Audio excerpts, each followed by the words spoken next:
começar lendo aqui no versículo 31. Então, Paulo diz assim: que diremos, pois, a essas coisas? Se Deus é por nós, quem será contra nós? Aquele que não nem mesmo o seu próprio filho poupou, antes o entregou por todos nós, como nos não dará também com ele todas as coisas? Agora eu gostaria que os irmãos prestassem atenção nessa sequência. Versículo 33. Quem intentará a acusação contra os escolhidos de Deus? É Deus que os justifica. Quem é que condena? Pois é Cristo quem morreu, ou antes quem ressuscitou dentre os mortos, o qual está à direita de Deus e o que também intercede por nós. E quem nos separará do amor de Cristo? Então são três perguntas e três perguntas muito importantes. Ele fala assim no versículo 33: quem intentará a acusação? Poderia dizer assim: quem pode tentar nos acusar? Ou quem nos acusará? No versículo 34: quem nos condenará? E no versículo 35, quem nos separará do amor de Cristo? Mas essa, meus irmãos, é uma sequência usada pelo inimigo. Hoje nós vamos falar que nós somos mais que vencedores contra as acusações. Veja só, ele está dizendo: quem é que nos acusará? Agora, a segunda é condenará. Geralmente a acusação, ela gera o quê? A condenação. E a condenação gera o quê? Qual é o versículo seguinte? Uma separação. Então o inimigo, ele sabe o que ele está fazendo. Quando ele vai fazer uma acusação, ele sabe: eu quero acusar para fazer o quê? Para a pessoa ser condenada, ou ela mesma se autocondenar, e nisso que se condena ou autocondena, essa pessoa ela vai se sentir separada do amor de Deus, ou ser separada da igreja de Deus, ou separada do Espírito Santo, entendeu? Então tem uma sequência aí. Geralmente uma pessoa acusada pode ela ter ser acusada de uma forma desonesta ou de uma forma honesta. Hoje nós vamos aprender a origem da acusação, porque honesta ou desonesta tem alguma coisa por trás da acusação, e é essa coisa por trás da acusação que leva condenação e separação de Deus. Por agora eu queria abrir vocês o livro de Apocalipse, no capítulo 12, para a gente dar uma olhadinha aqui como é importante essa questão que nós vamos abordar hoje. Veja a importância. Por que é tão importante a gente entender que somos mais que vencedores contra a acusação? Por quê? Porque Satanás, ele sabe que aí ele pode destruir uma pessoa fatalmente. Destruindo a pessoa, ele pode destruir a família da pessoa, ele pode destruir uma igreja, ele pode destruir, meus irmãos, muita coisa com apenas esse dilema, o da acusação. Então, ele está sempre fazendo com que alguma acusação aconteça. Então, olha aqui, capítulo 12, do livro de Apocalipse. Vamos dar uma olhadinha aqui, tá? E vamos encontrar o versículo 9. Foi precipitado o grande dragão, a antiga serpente chamada Diabo Satanás. São quatro palavras aqui, quatro termos, são nomes do diabo usados na Bíblia. Qual que é o primeiro? O dragão. Dragão é como o diabo é usado aqui no livro de Apocalipse, tá? A antiga serpente, que é como ele é usado, aonde? Lá no livro de Gênesis. Ele é chamado de a serpente, e aí, meus irmãos, usa mais dois. Quais são os mais dois? O diabo e Satanás, né? Que são os termos usados entre Gênesis e Apocalipse, certo? Então, já falando no nome dele, aí no versículo 9 continua, que faz o quê? Que engana todo mundo. Ele foi precipitado na terra e os seus anjos foram lançados com ele. E eu ouvi uma grande voz do céu que dizia: agora é chegada a salvação, e a força, e o reino do nosso Deus, e o poder do seu Cristo. Porque aí aparece, o acusador de nossos irmãos, ele é derrubado, o qual diante do nosso Deus fazia o quê? Os acusava de dia e de noite. Veja só que Satanás, ele está sendo identificado de uma forma profunda aqui para nós. Não somente nos nomes que ele carrega, mas assim, na sua função de fato. O que ele vem fazer, ele está dizendo que aquele que acusava os vossos irmãos, isso diz o versículo 11, né? Versículo 11, não é isso? Né? Versículo 10, né? Porque já o acusador de nossos irmãos caiu, derrubado, o qual diante do nosso Deus os acusava de dia e de noite. Eu quero que você não se esqueça dessas duas palavras que se repetem no versículo 10. Ele acusava, né, de dia e de noite. Ele é chamado de o acusador. O grande acusador que faz o quê? De dia e de noite, o tempo todo. Quando você acorda, ele está lá diante de Deus, fazendo o quê? Te acusando. Fazendo acusações contra você. Felizmente, no versículo 8, 11, nós temos a vitória, né? Eles o venceram pelo sangue do Cordeiro e pela palavra do seu testemunho, e não amaram mais as suas vidas até a morte. Tá, agora isso aqui é o final da nossa mensagem, né? Esse versículo 11 aqui. Por isso, eu queria lembrar aos irmãos como é importante entender que nós somos mais que vencedores contra as acusações. E a primeira coisa que a gente tem que entender, a origem da acusação.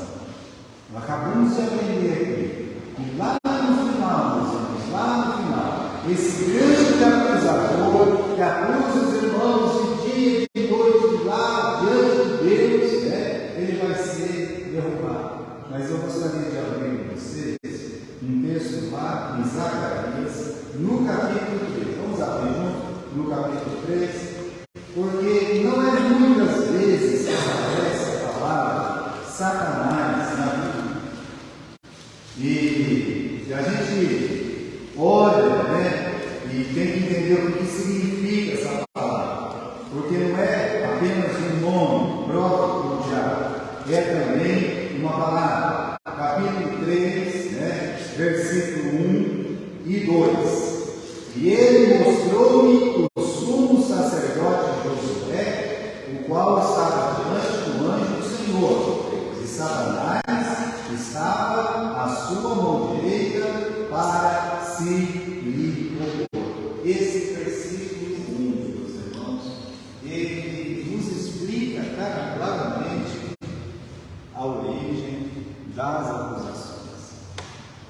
Por duas vezes aparece a palavra acusação. No versículo 1.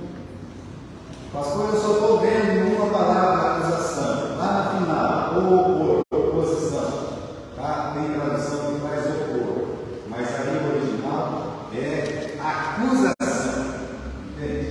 Acusação. Final do versículo, qual é a última palavra que você tem? Né? Então, a língua original é acusação. Mas aonde está a outra palavra? A outra palavra é o próprio Satanás. Porque Satanás significa acusador. Então, se você fosse ler em hebraico, ficaria assim, né? Ele mostrou o sumo sacerdote de Josué, o qual estava diante do anjo do Senhor, e o acusador estava à sua mão direita para fazer a acusação. Entende? A palavra Satanás quer dizer inimigo no sentido de acusador. Ele é o acusador. Então, no original hebraico, você tem duas palavras de acusação aí. E as duas se escrevem Satã. Satã, satanizando. Seria assim, entende? Então, quando uma pessoa acusa outra, ela está fazendo o trabalho de quem? De Satanás. Veja como a acusação ela é sempre grave. Vamos lembrar de Romanos? Acusação, condenação e separação. E aí, quando você pega a origem, quem é a origem da acusação? Vem a origem da acusação, quem é? Satanás. Porque o próprio nome dele significa acusador. A palavra Satanás significa algumas coisas, mas uma delas é acusador, adversário, o inimigo, né? Fatal. Então você vai pegando, mas no original Satã significa aquele que acusa, né? Então, se uma pessoa ela acusar outra pessoa, ela está satanizando, né? A origem é essa, é o que Deus quer nos mostrar. Agora, meus irmãos, vamos pensar, né? Satanás, ele aparece lá no livro de Jó. Vamos colocar ele em três situações de acusação, e são três situações de acusação que acontecem muito no mundo cristão. O primeiro é uma acusação falsa, uma acusação mentirosa, uma acusação, sabe, que não tem sentido. Então, aqui no livro de Jó, capítulo 1, quando gaba toda essa pessoa de Jó, e fala de todas as suas bênçãos, e fala de como ele era fiel a Deus, nos seus sacrifícios, nas suas ofertas, e aí fala que Deus estava lá no céu, né, no versículo 6, e não é aqui, versículo 6, olha, num dia em que os filhos de Deus vieram se apresentar perante o Senhor, Jó capítulo 1, versículo 6, no dia em que os filhos de Deus vieram apresentar-se perante o Senhor, quem também veio? Satanás. Então vamos dar um nome para ele, que não é Satanás, que ele veio? Acusador. Não faz todo sentido. O que ele está fazendo lá? Onde já se viu aquele capeta ficava para cima? Não, calma. O livro de Apocalipse diz que ele fica de dia e de noite fazendo o quê? Acusando a gente. Agora, o livro de Jó é maravilhoso porque essa é uma falsa acusação. Depois nós vamos falar de uma verdadeira acusação. Mas a falsa acusação, ele olha e diz assim, Deus olha para ele e fala assim, no versículo 7, então o Senhor disse a Satanás, onde você vem? E Satanás respondeu e disse, estou voltando a terra passada, né? Na verdade, eu vou dizer, estou tentando tudo, né? Versículo 8, e disse o Senhor a Satanás, observaste o meu servo Jó, ninguém há na terra semelhante a ele, não amigo, retamente a Deus, que se desvia do mal. Então respondeu Satanás ao Senhor e disse, é uma fé em vão, ele teme a vão em vão, teme a Deus em vão, porventura tu não cercaste de sede a ele, a sua casa, tudo quanto tem, a obra das suas mãos abençoaste, o seu gado tem aumentado na terra, mas estende a mão, toca em tudo que tem, e verás se não blasfema contra ti, na tua face. O que ele está fazendo? Ele está acusando, está acusando. É uma fé falsa, é uma fé interesseira, é porque o Senhor só dá bênção para ele, o Senhor abençoou, o Senhor cercou a casa dele, o Senhor dá proteção, o Senhor dá dinheiro, o Senhor dá filho, o Senhor dá uma esposa, o Senhor dá tudo para ele, né? Tira tudo dele. Olha só, é uma falsa acusação de que ele tinha uma fé mentirosa. E nós sabemos que é mentira de Satanás. Aqui é claro que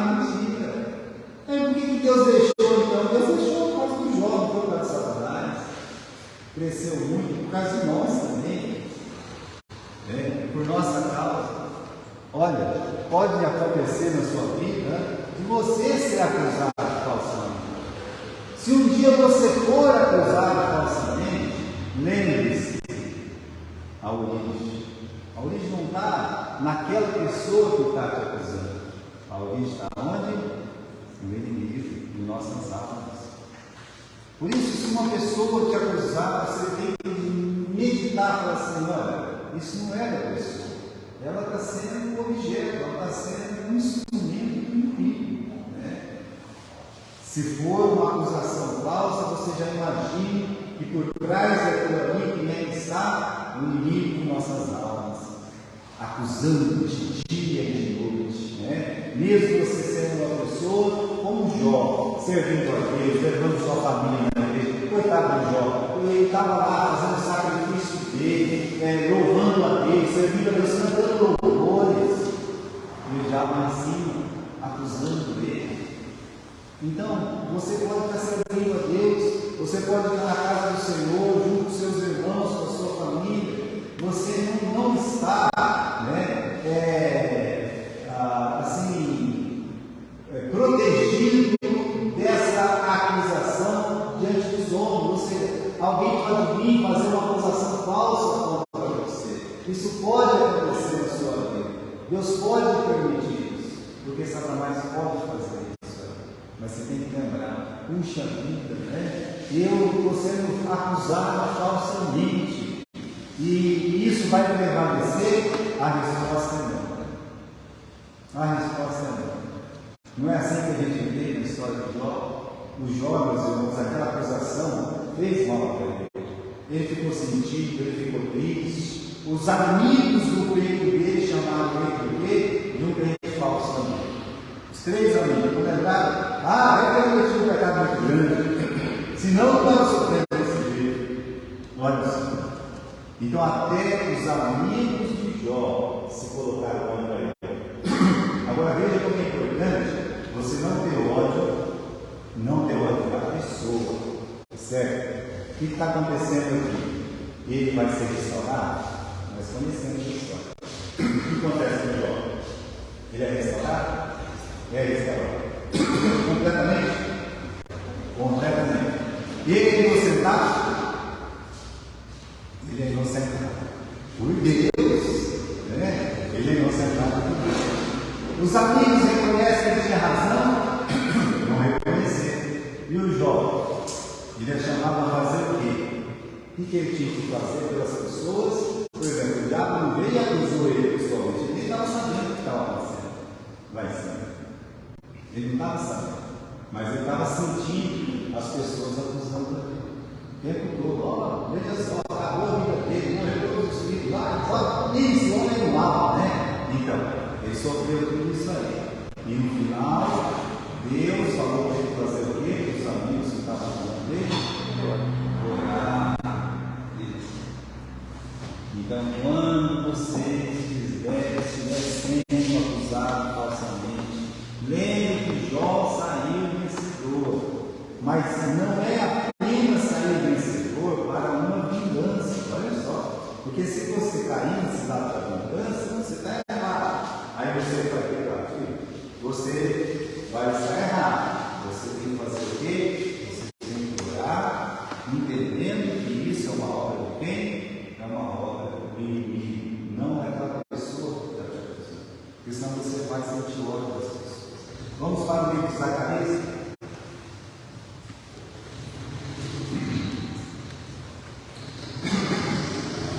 Zacarias é aquele capítulo que a gente está.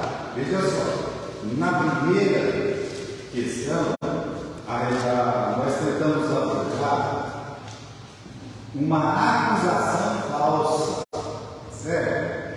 A pessoa foi acusada, é uma acusação falsa, não tem valor mesmo, é coisa do diabo. E uma acusação verdadeira? É espiritual.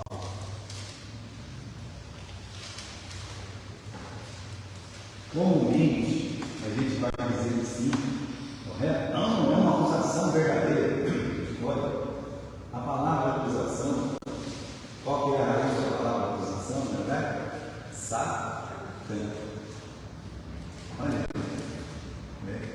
Então, a acusação que leva à condenação, que leva a quê? Separação. Por isso, aqui nós temos um caso de uma acusação verdadeira. No capítulo 3, vamos voltar aqui então, Zacarias 3. Ele me mostrou o sumo sacerdote Josué, que estava diante do anjo do Senhor. Satanás estava na sua mão direita para se opor. Mas o Senhor disse a Satanás: o Senhor te repreenda, Satanás. Sim, o Senhor que escolheu Jerusalém te repreenda. Não é extinção tirada do fogo? Josué estava vestido de vestes sujas diante de quem? Do anjo de Deus. Bem, meus irmãos, eu quero dizer para vocês que essa é uma acusação verdadeira. Satanás, ele viu que aquele homem, Josué, ele estava com as suas vestes sujas. Deixa eu dizer, na verdade, meus irmãos, vestes sujas não é só porque a sua roupa estava suja. Porque apenas a sua roupa está suja, quem fala, não, é só porque o manto sacerdotal está sujo. Não é isso que acontece.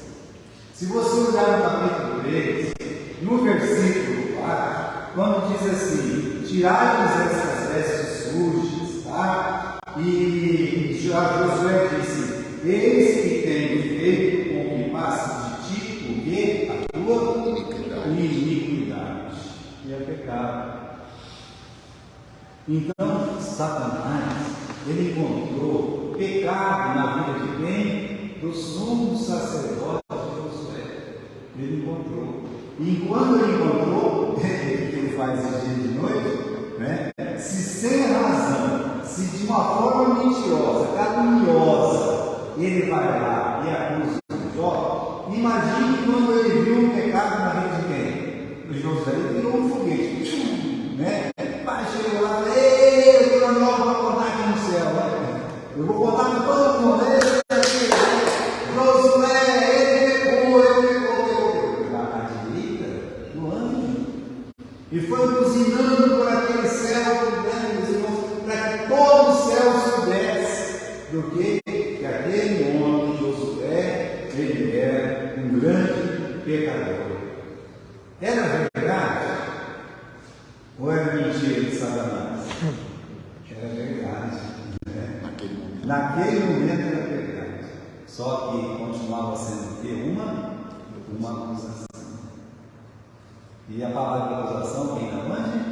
De Satanás. Por isso esse estudo é tão importante para a gente entender que a gente tem que ser vencedor. Né? Aí, meus irmãos, o que acontece? Né? Vamos dar uma olhadinha aqui para trás. Dá uma olhadinha para trás do livro de Ageu. Vira 3 páginas da sua Bíblia. Né? 3 páginas da sua Bíblia. Né? Deus deu uma palavra para o Zorobabel e o Josué. Capítulo de Ageu, capítulo 2, versículo 4. Ora, pois, esforça-se, Zorobabel, diz o Senhor, e esforça-te, Josué, filho de Josadaque, sumo sacerdote. Esforça-te, todo o povo da terra, diz o Senhor, e trabalhai, porque eu sou convosco, diz o Senhor. Nós temos o rei, que não é rei, mas é o líder. Como é que chamava o líder? Zorobabel. Nós temos o líder religioso, que lá no livro de Crônicas diz que ele era quem movia as pessoas para trabalhar. No caso de Josué, ele era o homem que Deus estava usando para tocar no coração daquelas pessoas, para fazer o que está escrito no versículo aqui, capítulo 2, e versículo 4, trabalhar em toda a terra.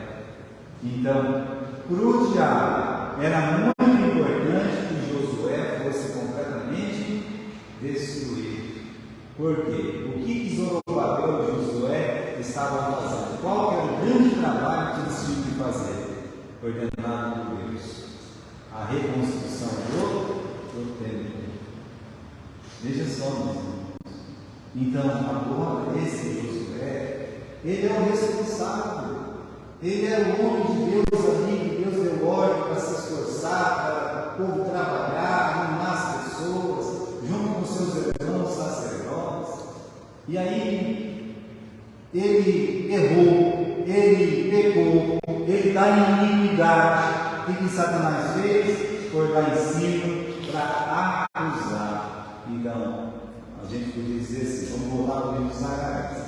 O que o diabo está querendo aqui no versículo 1? Está querendo que Josué, ele não se erga mais. Ele está querendo que Josué acabe. Por quê? Porque assim a moral das pessoas vai tudo para baixo. E ninguém mais vai trabalhar, ninguém vai fazer mais nada. Por quê? Porque está gerando uma acusação que vai gerar uma condenação e uma separação. Uma hora que as pessoas precisavam estar completamente unidas para a reconstrução. É por isso, meus irmãos, que ele chegou tão motivado lá no céu. No versículo, vamos ler de novo agora, conhecendo essa história, né? Mostrou-nos como sacerdote, capítulo 3 de Zacarias, versículo 1, Josué, a qual estava diante do Senhor, e Satanás estava à sua mão direita para o opor, mas o Senhor disse para Satanás, o Senhor te repreenda, ó Satanás. É interessante isso. Arreda-te daqui, Satanás. O pessoal usa uma palavra, mas essa é a palavra. Deus olhando e dizendo assim para ele, Satanás, né? Olha, o Senhor te repreende. Quem é que pode repreender Satanás numa situação dessa? Porque Josué realmente estava culpado. Então, como é que Josué vai sair dessa? Somente com a ajuda de quem? Com a ajuda do Senhor. E ali no versículo 2, sim, o Senhor escolheu Jerusalém, te repreenda. Não é esse que são tirados do fogo?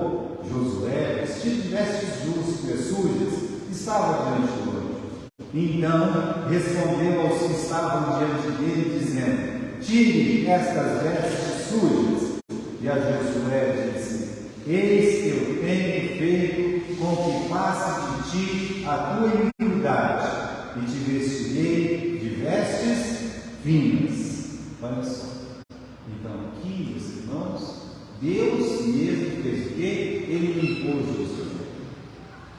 Ele tirou as vestes sujas de Josué. Josué pode estar no meio daquela multidão que estava gritando lá: digno é o cordeiro, sabe? Digno é o cordeiro. Por que esse cordeiro é digno? Porque ele foi morto, e com seu sangue compraste os homens de toda a terra, de toda a língua, de toda a nação, de todas as gentes, né? Digno é o cordeiro. Ele podia estar no meio de todas aquelas pessoas lá. Quem são estes? Perguntou o anjo. Quem são estes, Senhor? Né? Aí a resposta qual é? Estes são os que lavaram as suas vestes no sangue do cordeiro. Então, como é que Josué ficou limpo? Pelo sangue do cordeiro. Por isso, meus irmãos, nesse caso, a acusação era verdadeira, mas continuava sendo uma acusação. Então, uma pessoa, quando ela levanta acusações, ela está muito bem intencionada. Nós vamos chegar lá, né? Mas como é que pode estar bem intencionada se a acusação tem ligação direta com Satanás? Portanto, lá no livro de 1 João, capítulo 1, né, o que acontece com todos os que pecam, eles têm que correr para esse texto, no capítulo 1 e versículo 8. Se dissermos que não temos pecado, enganamos a nós mesmos, e não há verdade em nós. Versículo 7. Se andarmos na luz, como Ele a luz está, temos comunhão uns para com os outros, e o sangue de Jesus Cristo, seu Filho, nos purifica de todo pecado. Versículo 9. Como? Se confessarmos os nossos pecados, Ele é fiel e justo para nos perdoar os pecados e fazer o quê? Purificar toda a injustiça. Não apenas o perdão, mas a purificação. É o que Deus fez com Josué. Tire suas vestes sujas, agora eu passo de ti a tua iniquidade. Então, meus irmãos, Deus é que socorreu ele naquela acusação de Satanás. Agora nós temos dois tipos de acusação: a acusação falsa e a acusação verdadeira. Agora nós temos uma outra acusação, que é a autoacusação. Veja bem que no livro de Romanos, no capítulo 2, veja só, Romanos capítulo 2, e versículo a ser procurado.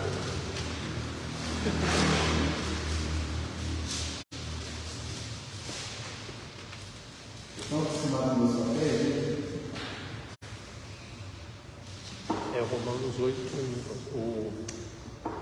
é o versículo 1 mesmo, pastor.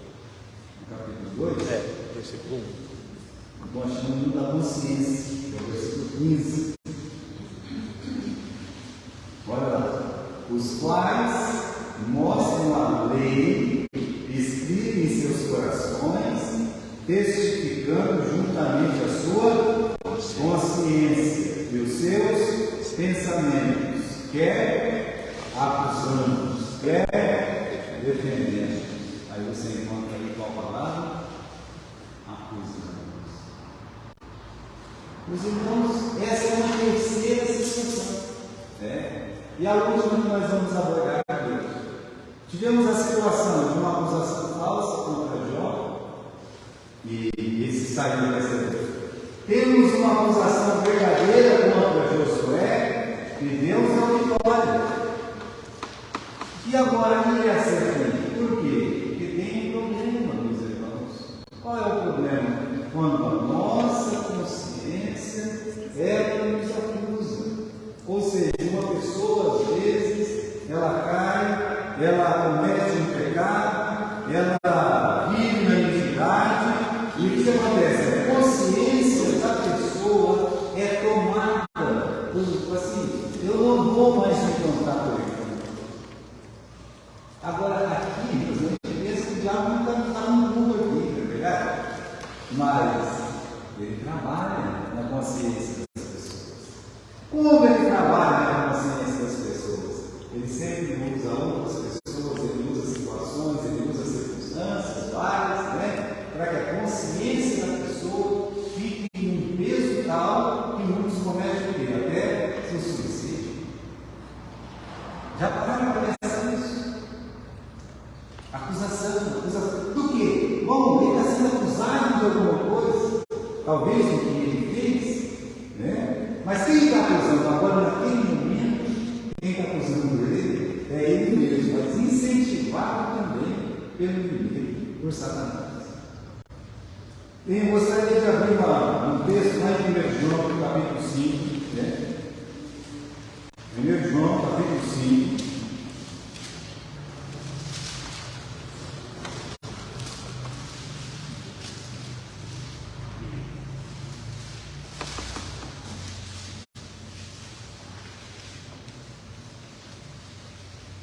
Não achar aqui. Será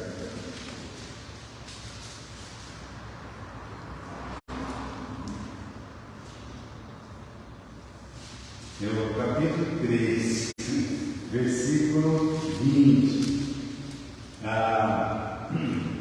Bem, meus irmãos, aqui vai depender da sua tradução, tá? Mas não tem problema. Vai ter tradução, vai estar escrito coração. E pode ser que tenha tradução que está escrito consciência no versículo 20. Certo? Vai depender muito.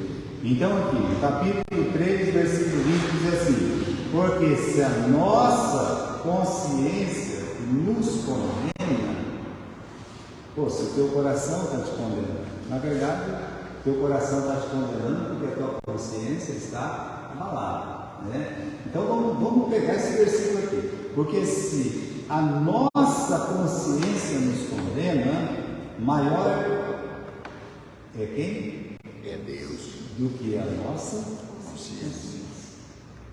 Né? E Ele conhece todas as coisas. Poxa vida, né? Isso é maravilhoso. Então, às vezes, a pessoa esquece disso, que Deus ele é maior do que a nossa própria consciência. E Ele sabe o quê? Ele sabe todas as coisas. Pedro, tu me amas? E Pedro respondeu: não te amo, tu sabe. Né? Lá na última vez, o Senhor sabe todas as coisas. O Senhor sabe que eu te amo. Maior é Deus do que até a nossa própria consciência. Por isso, quando a gente volta para o nosso capítulo 8, onde nós começamos, veja, capítulo 8, o texto que nós lemos foi o seguinte, em 33: quem nos acusará? Quem intentará a acusação contra os escolhidos de Deus? Qual que é a resposta aí? É Deus quem os justifica. É Deus quem nos justifica. Nós estamos estudando de Romanos domingo de manhã. O que é ser justificado por Deus? Não é eu que se sente justo, né? Não é o homem justificado, não. Justiça de Deus. O que é ser justificado por Deus? É Deus olhar e dizer que você não tem culpa.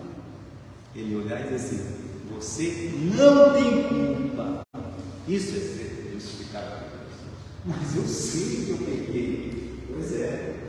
Deus olha para você e diz assim: você não tem, porque eu estou vendo sangue no meu filho. Versículo 34: quem é que condena? Pois é Cristo quem morreu. Então fala o quê? Fala da morte de Cristo. Não é que a sua maldade, o seu pecado não sofreu punição. Pelo contrário, Cristo morreu para que você pudesse ser justificado. Cristo morreu para que Josué tivesse novamente as suas vestes limpas. Cristo morreu para quê? Para poder a nossa consciência ficar em paz. Então não foi assim, é pela graça, mas não foi de graça, né? A morte do Senhor, versículo 34, é Cristo quem morreu, antes quem ressuscitou dentre os mortos, o qual está onde? Direito, Fazendo o quê? intercedendo. Aí, meus irmãos, é que entra a questão que eu quero levantar para a gente poder terminar, né? Olha só.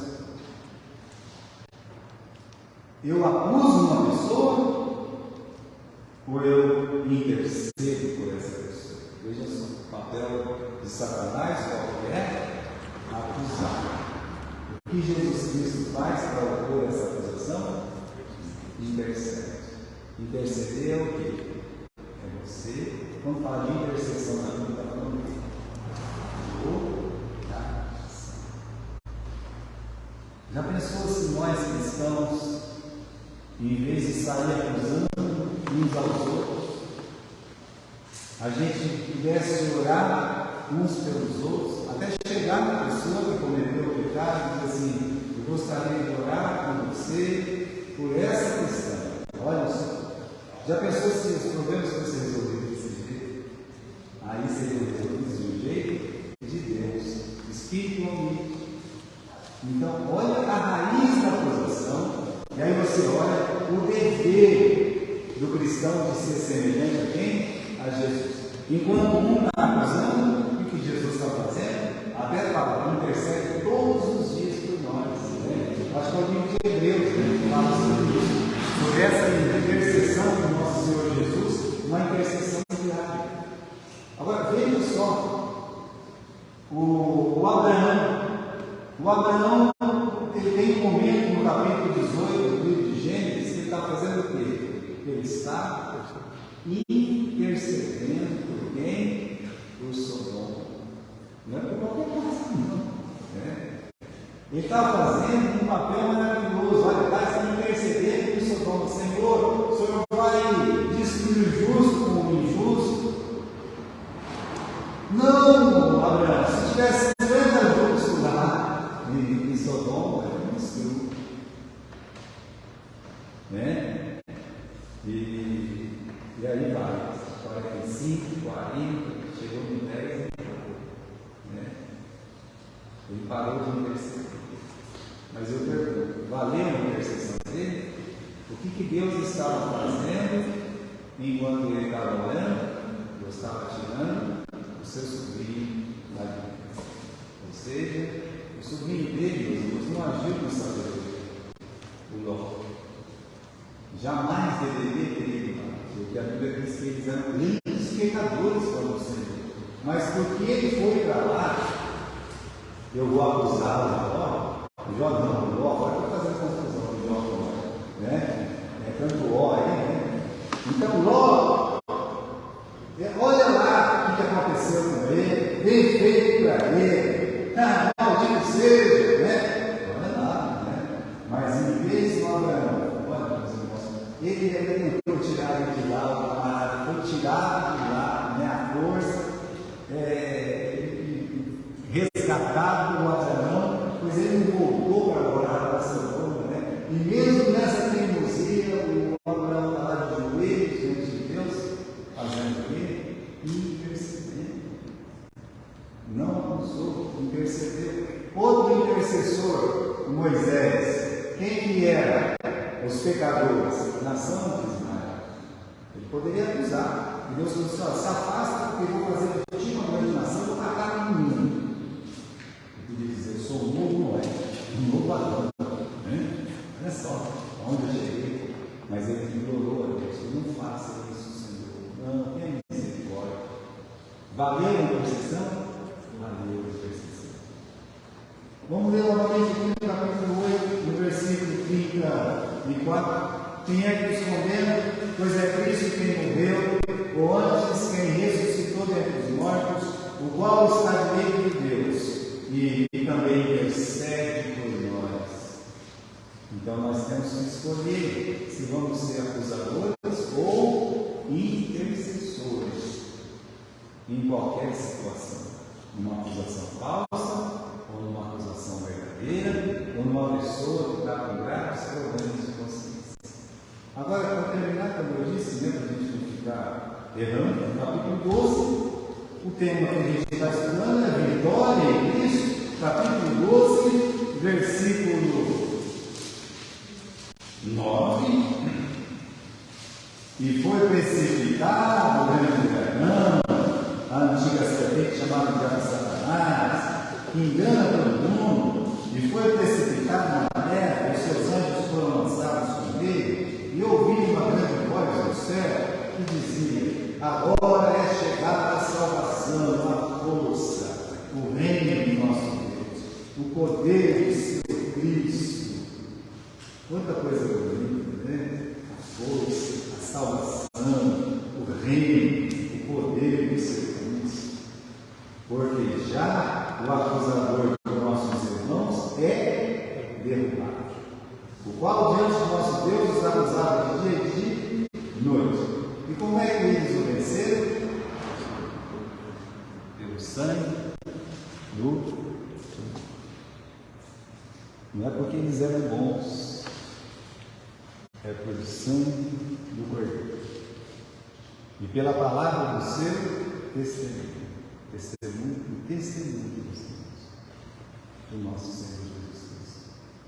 E não amaram mais as suas vidas até a morte. A vitória continua estando onde? Em Jesus. Em todas essas coisas somos mais que vencedores em Cristo Jesus.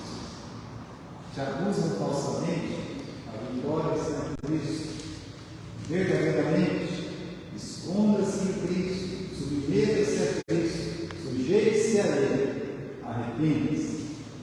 Seu problema é uma consciência que paga. Olha, Deus, Ele é maior que a consciência, e Ele sabe todo.